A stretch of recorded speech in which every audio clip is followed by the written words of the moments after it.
నా పేరు గోపి ఫ్రమ్ ఆమన్గల్.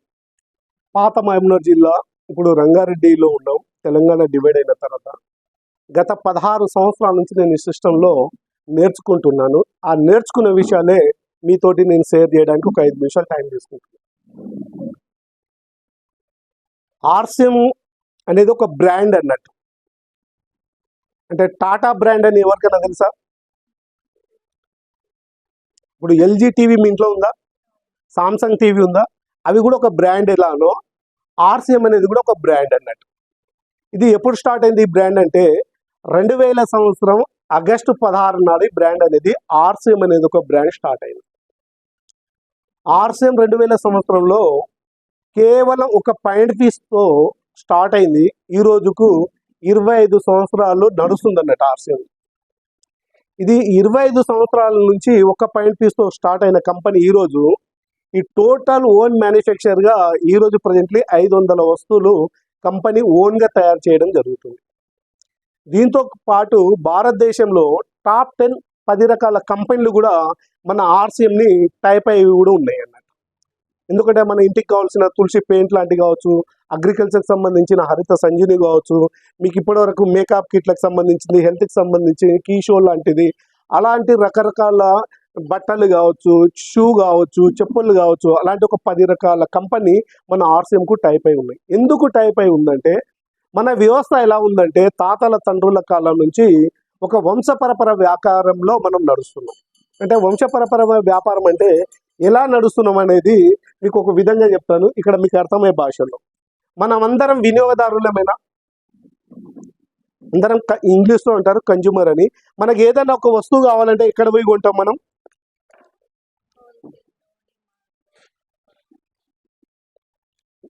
మీరు ఏదైనా ఒక వస్తువు ఉదయం లేసి ఒక పేస్ట్ అవసరం ఉందనుకో, ఎక్కడ పోయి కొంటారు? మీరు షాప్లో కొంటారు.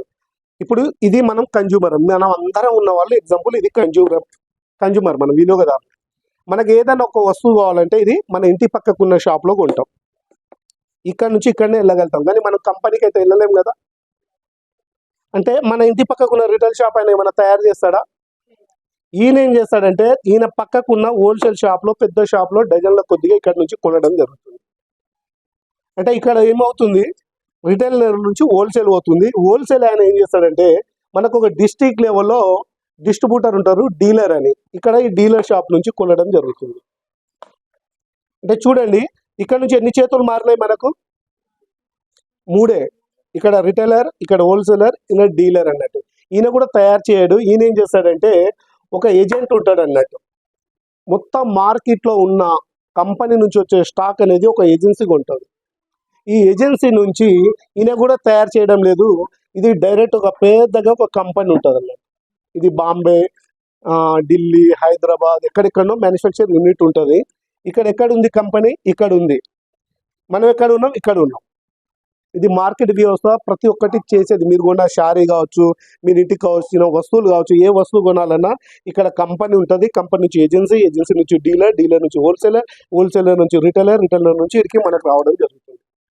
అయినా ఈ వస్తువు మార్కెట్లో తెలియాలంటే ఏ విధంగా తెలుస్తుంది మనకు? ఎవరైతే భారతదేశంలో సక్సెస్గా పాపులర్గా ఎవరైతే ఉన్నారో వాళ్ళు టీవీ ప్రకటన, పేపర్లో యాడ్ చేయడం జరుగుతుంది. అలాంటి యాడ్ ఇచ్చే వాళ్ళు మన పైన ఒక 2 తెరపైకి ఉంటారు అన్నట్టు. ఇక్కడ ఒక ఐశ్వర్యరాయ్ అనుకుందాం కొద్దిసేపు, ఇక్కడ ఒక మహేష్ బాబుని అనుకుందాం. వీళ్ళు ఫ్రీ చేస్తారా? ఫ్రీ చేయరు. వీళ్ళకి కూడా అంతో ఇంతో డబ్బు కావాలి. ఒక ఐశ్వర్యరాయ్ ఏం చెప్తారంటే నా సౌందర్యానికి రసం లక్స్ అంటారు. భారతదేశంలో 7 కోట్ల మంది జనాలు లక్స్ సబ్బును వాడతారు, కానీ అదే ఐశ్వర్యరాయ్ ఇంట్లో ఆ లక్స్ సబ్బును వాళ్ళ కుక్కకు కూడా వాడాలి. 145 కోట్ల మంది జనాలు మన దేశంలో ఉంటే 7 కోట్ల మంది జనాలు ఐశ్వర్య మాట విని లక్స్ వాడతారు. ఆమెకి ఏం తక్కువ ఉంది? ఆడిన పాడిన డబ్బు, బిగ్ బజార్ ఫ్యామిలీ, అంత డబ్బున్న ధనకురాలు కూడా డబ్బు సంపాదించడానికి కూడా అబద్ధం మాట్లాడి కూడా డబ్బు సంపాదిస్తుంది. ఎగ్జాంపుల్గా ఒక ఐశ్వర్యనే కాదు, అలా మన టీవీలో ఎంతమంది ప్రకటన చేస్తారో వాళ్ళందరూ అన్నట్టు. మహేష్ బాబు ఉండు కదా, ఎగ్జాంపుల్గా చూడండి, ఆయన థమ్షాప్ తాగితే బిల్డింగ్ దుంకుతాడు, ఫ్లైట్ల నుంచి ఇంకో బైక్ మీద దుంకుతాడు. ఇదేమన్నా సాధ్యం అవుతుందా? మీకు నిజంగా నేను 1 లీటర్ తీసుకొస్తాను, మీరు తాగండి, స్లాబ్ దుంకండి. ఎందుకంటే పెద్ద పెద్ద ఫిలిం స్టార్ కావచ్చు, క్రికెటర్ కావచ్చు, ఎవరైనా కావచ్చు, డబ్బు సంపాదించడానికి ఈ భూమి మీద ప్రతి ఒక్క వ్యక్తి ఈ ట్రెడిషనల్ వ్యాపారం చేయాలంటే అబద్ధం మాట్లాడకపోతే వ్యాపారం నడవదు. ఇదే ట్రెడిషనల్ వ్యాపారంలో ఒకరి నెత్తి మీద చేయి పెట్టకున్నా, ఒకరిని కాలువట్టి గుంజకున్నా కానీ ఈ ట్రెడిషనల్ బిజినెస్ పరంగా అనేది వ్యాపారం నడవదన్నట్టు. ఇది ఎప్పటి నుంచి నడుస్తుంది? మన తాతల కాలం నుంచి, మన నాన్న కాలం నుంచి, ఇప్పటి నుంచి రాబోయే మన పిల్లల కాలం కూడా ఇదే విధంగా నడుస్తుంది. దీన్నే వంశపరపరంగా వ్యాపారం అంటారు అన్నట్టు. ఈ వ్యాపారాన్ని ఏం చేసిందంటే 2000 సంవత్సరంలో మన భారతదేశానికి ఒక ఆర్థిక స్వతంత్రం తీసుకురావాలనే ఆలోచనతోటి ఈ ఆర్సిఎం కంపెనీ యొక్క ఓనరు తిలోక్ చంద్ర సాబ్రా సార్ గారు ఏం చేశారంటే ఒక ఆర్సిఎం బ్రాండ్ మీద ఈ మధ్యవర్తి దళారులను అందరినీ తీసేసి కేవలం కంపెనీ తయారు చేస్తుంది, డైరెక్ట్ మీరు నా దగ్గర కొనుక్కోండి, ఇక్కడ ఎలాంటి కల్తీ లేని వస్తువులు ఉంటుంది, ఈ మధ్యవర్తులు ఫ్రీ ఏమన్నా చేస్తారా? సర్వీస్ ఎవరు చేయరు, సగం డబ్బు మధ్యవర్తి వాళ్ళు తీసుకుంటారు. తలా ఒక్క రూపాయి తీసుకున్నా 5 రూపాయలు తీసుకుంటారు. 5 రూపాయలు వస్తూ మార్కెట్లో 10 వస్తుందంటే ఈ మధ్యవర్తి 5 మంది కలిసి 5 రూపాయలు సంపాదించు, ఆ 5 రూపాయలు సంపాదించుకోవడానికి తిరిగి మీకు అవకాశం ఇస్తానే ఉద్దేశంతో మన దేశానికి ఒక డైరెక్ట్ సెల్లింగ్ ఇండస్ట్రీ తోటి, అంటే డైరెక్ట్ సెల్లింగ్ ఇండస్ట్రీ అంటే కేవలం మ్యానుఫ్యాక్చర్ యూనిట్ నుంచి వినియోగదారునికి రావడానికే డైరెక్ట్ సెల్లింగ్ మెథడ్ అంటారు. అంటే మనం కంపెనీ నుంచి, ఇది కంపెనీ స్టాప్ అన్నట్టు, షాప్ ఇది, ఈ కంపెనీ నుంచే డైరెక్ట్ కొంటున్నాం. ఇక్కడ రిటైలర్, హోల్సేలర్, ఈ రాజు సార్ది నాది కాదు షాప్, ఇది డైరెక్ట్ కంపెనీ. ఇక్కడ కొనడం వల్ల మీకు ఏమవుతుందంటే 100% వస్తువు అనేది నాణ్యత గల, ఇలాంటి కల్తీ లేకుండా సాహస సిద్ధంగా అయిన వస్తువులు ఇక్కడ దొరకడం జరుగుతుంది అన్నట్టు. అంటే ఈ మెథడ్ స్టార్ట్ అయ్యి 25 సంవత్సరాలు స్టార్ట్ అయ్యి కంప్లీట్ అవుతుంది. రేపు ఆగస్టు 16 అయితే 25 సంవత్సరాలు అవుతుంది. ఇక్కడ మనకు లాభం ఏంటంటే 5 రకాల లాభాలు ఉన్నాయి అన్నట్టు. ఎందుకంటే ఇక్కడ కల్తీ జరుగుతుంది, ఇక్కడ కల్తీ అనేది జరగదు. రెండోది, భారతదేశంలో మీరు ఎక్కడైనా కొంటే మార్కెట్లో వారంటీ గ్యారెంటీ అనేది ఇయర్ అన్నట్టు. ఇక్కడ వారంటీ ఇస్తారు, గ్యారెంటీ ఇస్తారు. ఇక్కడ ఏ వస్తువు కొన్నా కానీ క్వాలిటీ విషయంలో చూస్తే మనకు ప్రపంచ దేశాల్లో ఉన్న ఇంటర్నేషనల్ క్వాలిటీలో ఉంటుంది. మన భారతదేశంలో స్వదేశీ అంటే మనకు సొంతం పొడేటు, నాణ్యత గల పొడేటు మన దేశంలో ఇండియన్ రేట్లో, ఇండియన్ కల్చర్, ఇండియన్ మెంటాలిటీతో ఉంటుంది. అంటే మార్కెట్ కంటే 10 నుంచి 30% రేట్లు ఆల్రౌండ్ క్వాలిటీ నుంచి నెంబర్ 1, రేట్ల విషయంలో నెంబర్ చాలా తక్కువలో వస్తుంది అన్నట్టు. ఎందుకు తక్కువకు వస్తుందంటే మధ్యవర్తులు లేనందుకు తక్కువకు వస్తుంది. క్వాలిటీ ఎందుకు వస్తుందంటే డైరెక్ట్ మన ప్లాంటే తయారు చేస్తుంది, ఎలాంటి కెమికల్ లేకుండా, ఎలాంటి విష పదార్థాలు లేకుండా సాహస సిద్ధంగా తయారైన వస్తువులతోటి ఇది తయారు చేయడం జరుగుతుంది. మూడో విషయం ఏంటంటే మనం మార్కెట్లో ఎక్కడైనా ఏదైనా వస్తువు కొంటే మనం 10 మందికి చెప్పేస్తాం నోరు ఆకక. ఎందుకంటే మన ఇండియన్ కల్చర్ విధానం ఎలా ఉంటుందంటే ప్రచారం చేయడం చాలా అలవాటు అన్నట్టు. మనం ఒక షారీ తీసుకొస్తే 10 మందికి చెప్పేస్తున్నాం, పక్కకున్న ఒక బజార్ ఓపెన్ అయింది, అక్కడ ఒక షారీ కొనుక్కొచ్చాను, ఇది కొంటే ఒకటి ఫ్రీ ఇస్తారు అని ఒక ఆఫర్ లాంటివి పెట్టు. ఆ ప్రచారం వల్ల 10 మంది లేడీస్ ఉరుకుతారు, పరిగెత్తుతారు, ఆడ తక్కువకు వస్తుంది, అది వస్తుందని. ఈ భూమి మీద ఏది తక్కువకు రాదు, ఏది ఒకటి కొంటే ఒకటి ఫ్రీ ఇచ్చిరనుకో అతని ఇండస్ట్రీ బంద్ అవుతుంది. ఎందుకంటే మన మైండ్ సెట్ ఎలా ఉందంటే ఫ్రీ వస్తుందంటే పరిగెత్తుతుంటాం అన్నట్టు. అంటే మనం చూసి వేరే వాళ్ళు కొనడం వల్ల అతని షాప్ అనేది టర్న్ ఓవర్ పెరుగుతుంది, కానీ మీ ఇన్కమ్ అయితే ఏం జనరేట్ కాదు కదా, అది బయట మార్కెట్లో. కానీ అదే విషయంలో ఈ షాప్లో మీరు వాడి మీకు నచ్చితే మెచ్చితే మీరు ఒక 10 మందిని ప్రచారం చేస్తే 10 మంది ఆరోగ్యంతో పాటు మీరు 10 పైసలు ఇన్కమ్ సంపాదించవచ్చు. ఎలా? ఇక్కడ ఐశ్వర్యరాయ్ ఏం చేసింది, వాడలే కానీ అబద్ధం చెప్పింది. మీరు వాడి నీతి నిజాయితీగా జనాలను ప్రచారం చేయాలి. ఇక్కడ చేయవలసింది ఏం లేదన్నట్టు. అంటే ఆర్సీఎంలో చేయడం వల్ల 4 రకాల ఇక్కడ బిల్లు వస్తుంది. ఇండియాలో వేయడం వల్ల ఒకటే రేట్ అన్నట్టు. కాశ్మీర్ నుంచి కన్యాకుమారి వరకు ₹1 షాంపూ కొన్నా TDS ట్యాక్స్ అయితే ఇంటర్నెట్ ఆన్లైన్ బిల్ ఇక్కడ ఇస్తుంది. మార్కెట్ వ్యవస్థలో మీకు ఎవరైనా బిల్ ఇస్తారా? మీరు డీమార్ట్కి వెళ్ళండి, ఎన్మార్ట్కి వెళ్ళండి, వాల్మార్ట్కి వెళ్ళండి, రిలయన్స్కి వెళ్ళండి, ఒక్కొక్క షాప్లో ఒక్కొక్క రేట్ ఉంటుంది. వస్తువు మాత్రం ఇదే ఉంటుంది, ఒక్కొక్క షాప్లో ఒక్కొక్క రేట్ ఉంటుంది. అక్కడ 6 పీసులు కొంటే ఒక రేటు, డజన్ కొంటే ఒక రేటు, కాటన్ కొంటే ఒక రేటు. ఈ ఆర్సిఎం సిస్టంలో ఏ వస్తువు కొన్నా, ఒక్కొక్క వస్తువు కొన్నా అదే రేటు, డజన్ కొన్నా అదే రేటు, కంపెనీలో ఇండియాలో ఎంత స్టాక్ కొన్నా అదే రేట్ అన్న. అది మీ పేరు మీద GST ట్యాక్స్ పేడ్ ఆన్లైన్ బిల్ రావడం జరుగుతుంది ఇక్కడ. అంటే ఈ 4-5 రకాల లాభం ఇక్కడ జరుగుతుంది. అసలు ఆర్సిఎం చేసే పని ఏంటంటే మనకు నూతన భారతదేశ నిర్మాణాన్ని తయారు చేయాలనే ఉద్దేశంతో మనం చేయవలసిన పని ఏంటంటే ఆర్సిఎంలో ఎందుకు ఆర్సిఎం స్టార్ట్ అయిందంటే మన దేశానికి స్వతంత్రం వచ్చి 78 సంవత్సరాలు ఇప్పటికీ కంప్లీట్ అయినా కానీ మన భారతదేశానికి ఆరోగ్య ఆర్థిక స్వతంత్రం అనేది రాలేదు. అంటే మన కంపెనీ ఏం చేస్తుందంటే మొదటి 3 ఉద్దేశాలతోటి ఈ సిస్టమ్ పనిచేస్తుంది. ఎన్నో ఉద్దేశాలు ఉన్నాయి కానీ చాలా ఇంపార్టెంట్ ఉన్న ఉద్దేశాలు 3. మొదటి ఉద్దేశం ఆరోగ్య రక్షణ, రెండో ఉద్దేశం ఆర్థిక స్వలంబన, మూడో ఉద్దేశము మహిళా సాధికారత. అంటే మొదటి ఉద్దేశం గురించి ఒకసారి ఆలోచించుకుందాం. ఆరోగ్య రక్షణ అంటే ఈ భూమి మీద ఉన్న ప్రతి ఒక్క పౌరుడు అనేది ఆరోగ్యంగా ఉండాలనేదే కంపెనీ ఒక ఆలోచన విధానం అన్నట్టు. అంటే దీనికి ఒకటి ఎగ్జాంపుల్ చెప్తాను. మనకు కరోనా వచ్చింది ఒక 3-4 సంవత్సరాల కింద. మీరు చూడండి, అక్కడ కులాన్ని, మతాన్ని, పేదరికని, డబ్బుని, ధనాన్ని, ఒక సైంటిస్ట్ని, డాక్టర్ని ఎవరిని కూడా గుర్తుపట్టలే. ఎంతో మంది కూడా బలైపోయారు. దానికి చావడానికి కారణం ఏందన్నా ఎవరన్నా రీజన్ చెప్పగలుగుతారా? ఇక్కడ మనమైతే చావచ్చు, కానీ ఒక సైంటిస్టులు, డాక్టర్లు కూడా బలి అయ్యారు. ఎందుకు బలి అయ్యారు? డాక్టర్ చావద్దు కదా, సైంటిస్ట్. అవయాలు మార్పిడి చేసేవాళ్ళు అమెరికాలో ఉన్నారు, జపాన్లో ఉన్నారు, ఆస్ట్రేలియాలో ఉన్నారు, స్విట్జర్లాండ్లో ఉన్నారు. వాళ్ళ దగ్గర డబ్బు ఉంది, ధనం ఉంది, వజ్రాలు, వైడూర్యాలు అన్నీ ఉన్నాయి. అలాంటి సైంటిస్టులు, డాక్టర్లు కూడా బలి అయిపోయారు. ఎవరికన్నా తెలుసా కారణం ఎందుకు చనిపోయారు అనేది?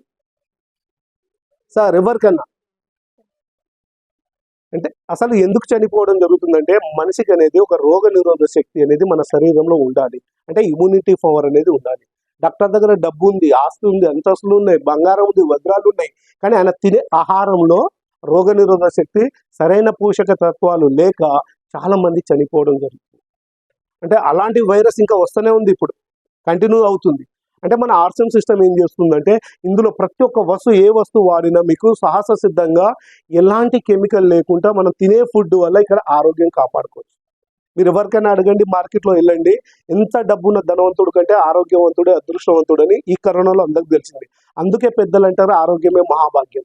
ఈ సిస్టమ్ మిషన్ పనిచేస్తుంది, ఆరోగ్యమే మహాభాగ్యం మీద పనిచేస్తుంది. ఇక్కడ కొని తింటే మీరు ఆరోగ్యంగా ఉండగలుగుతారు. కేవలం ఒక సంవత్సరం మీరు మార్కెట్లో ఉన్న కిరాణా షాప్ని అక్కడ బంద్ చేసి ఆర్సీఎంలో ఒక సంవత్సరం వస్తువులు కొనండి. మార్కెట్ కంటే రేటు తక్కువకు వస్తుంది, ప్లస్ మీరు హాస్పిటల్ పోవాల్సిన అవసరం లేదు. ఎందుకంటే ఇక్కడ ప్రతి వస్తువు సాహస సిద్ధంగా ఇంటర్నేషనల్ క్వాలిటీతో ఉన్న తయారైన వస్తువులు ఇక్కడ మీకు అందుబాటులో ఉంది. ఇక్కడ తింటే ఆరోగ్యం, రెండోది ప్రచారం చేస్తే ఆర్థికంగా, మూడోది చేతులు నిండా ఇంట్లో కూర్చొని కూడా మీరు పని చేసుకునే అవకాశం ఈ కంపెనీ మీకు ఇస్తుంది. ఏం చేయాలంటే, మనం తిన్న తర్వాత నీతి నిజాయితీగా మనకు ఆ రిజల్ట్ వస్తే, మానవత ఉంటే మనకు తెలిసిన ఫ్యామిలీలో ఇద్దరికి చెప్పాలి. ఒకవేళ మన వల్ల మంచి చేయడం చేత కాకుండా సరే, ఒకరిని చెడు చేయకుండా ఉంటే చాలు. ఇది మనం కల్తీని అరికట్టాలి. కల్తీ లేని ఫుడ్ ఎప్పుడైతే మనం తినగలుగుతామో అప్పుడే మనం ఆరోగ్యంగా ఉండగలుగుతాం. రెండో ఉద్దేశం ఆర్థిక స్వలంబన. మన దేశంలో దాదాపు చాలా మందికి తెలుసు, మన డబ్బు రేషియో ఎలా పెరుగుతుందంటే, భూమి మీద 75% డబ్బు అనేది కేవలం ధనికుల దగ్గరనే ఉందని అంటారు, కానీ లేదు. 25% జనాల దగ్గరనే డబ్బు ఉంది. 75% మంది దగ్గర మనం లేబర్గానే ఉన్నాం. అంటే మనం 75% జనాలని 25లో కన్వర్ట్ చేయాలంటే మనం ప్రతి ఒక్కరికి చేతి నిండా పని అనేది ఉండాలి. అంటే మన భారతదేశంలో ఇప్పటికీ డిగ్రీ నుంచి పిహెచ్డి వరకు క్వాలిఫై అయిన ఎంతో మంది స్టూడెంట్ ఉన్నారు. ప్రతి సంవత్సరం తక్కువ 65 నుంచి 75 లక్షల మంది క్వాలిఫై అవుతారు స్టూడెంట్. కానీ మన ఇండియన్ గవర్నమెంట్ దగ్గర 1.2% కూడా ఇంప్లిమెంట్ చేయడానికి కూడా బడ్జెట్ లేదు. అంటే స్టేట్ గవర్నమెంట్ కావచ్చు, సెంట్రల్ గవర్నమెంట్ కావచ్చు, చాలా మంది చదువుకొని కూడా, అంటే వాళ్ళ దగ్గర చదువు లేక అందరు గ్రేడ్ 1లో ఉన్నా కానీ వాళ్ళకి ఏం చేస్తారంటే అక్కడ రకరకాల ఫిల్టర్లో తీసేస్తుంటారు. ఎందుకంటే వేకెన్సీ తక్కువ ఉంటుంది, జాబులు ఎక్కువ ఇవ్వాలంటే. అంటే పిల్లలు ఏం చేస్తారు, మా బాబు చదువుతాడని మనం చదువుల మీద, ఎడ్యుకేషన్ల మీద లక్షలు ఖర్చు పెడుతున్నాం. రేపు జాబ్ వస్తుందనే ఉద్దేశం గ్యారంటీ లేదు. ఎందుకు గ్యారంటీ లేదనేది మీకు ఒకటి చెప్తాను. ఒక 10-20 సంవత్సరాల కింద చాలా మంది మన ఇంట్లో వాచ్ని వాడేవాళ్ళు. ఎప్పుడైతే మనకు ఫోన్ వచ్చేసిందో వాచ్ని మింగేసింది. మీరు గమనించండి, ఇంట్లో గోడ గడియారాన్ని కూడా మింగేసింది, ఇది కెమెరాని కూడా మింగేసింది. మీరు ఇక్కడ ఫోన్ పే చేసే అలవాటు ఎంతమందికి ఉంది? ఇక్కడ నుంచి ఎవరైనా ఫోన్ పే చేసే వాళ్ళు చేతులు లేపండి. మేడం ఏమనుకోకండి, మీరేమైనా బ్యాంక్ మేనేజరా, మీరేమైనా క్యాషియరా, మీరేమైనా అకౌంటెంటా, మీకు ఏమైనా బ్యాంక్ ఉందా? మీరు కొంచెం గమనించండి. దాదాపు ఒక 20 మంది చేసే పని ఒక ఫోన్ చేస్తుంది. ఏంటంటే ఇది ఒక హార్డ్ డిస్క్లో సాఫ్ట్వేర్ డౌన్లోడ్ చేశారు. ఇందులో ఏం చేస్తుందంటే మన అకౌంట్ నుంచి వేరే అకౌంట్కి కూడా డబ్బులు లావాదేవీలు నడుస్తున్నాయి. కారణం ఏంది? ఈ ఒక ఫోన్ ఏం చేస్తుందంటే, సముద్రంలో ఒక పెద్ద చేప చిన్న చేపను మింగుతారు అనేది ఒక కథ రూపకంగా చెప్తారు, మన పెద్దవాళ్ళు కూడా చెప్తారు. ఇది అవునా కాదా?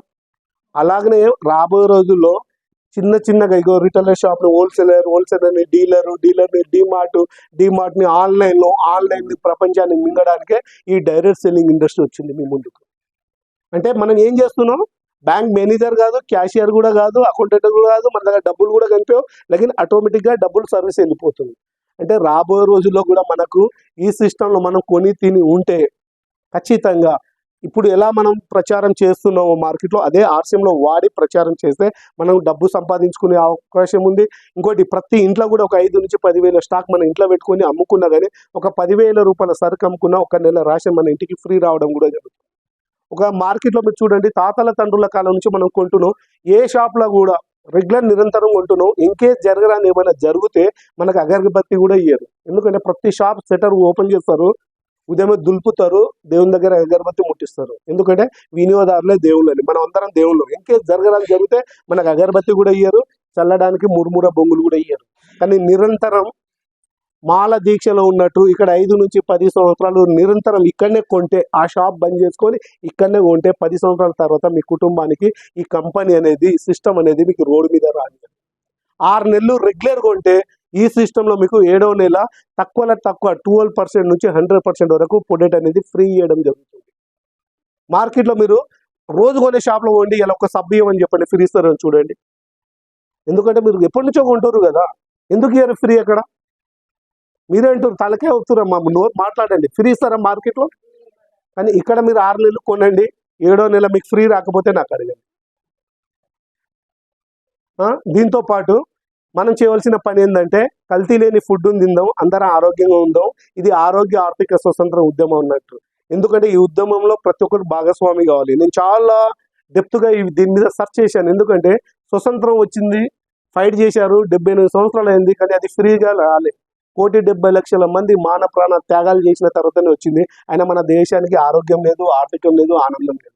నిజంగా ఆరోగ్యంగా ఉండాలనుకుంటే, ఆర్థికంగా ఉండాలంటే, ఆనందంగా ఉండాలంటే నిరంతరం ఒక 5 నుంచి 10 సంవత్సరాల్లో షాప్ చేంజ్ చేసుకొని ఆర్సీఎంలో పొడేట్ వాడుతూ, జనాలను ప్రమోషన్ చేస్తూ, మన అమ్ముతూ ముందుకు పోతుంటే, ఇలాంటి సిస్టమ్ నెలకు 1-2 రోజులు నేర్చుకుంటూ ముందుకు పోతే రాబోయే మన పిల్లల తరానికి, భావి తరాలకు ఒక మంచి బంగారం భవిష్యత్తు ఇవ్వగలుగుతాం. అలాంటి అవకాశాన్ని మీరందరూ వచ్చినందుకు మా కంపెనీ తరఫున, మీ అందరి తరఫున ధన్యవాదాలు. జై ఆర్సీ.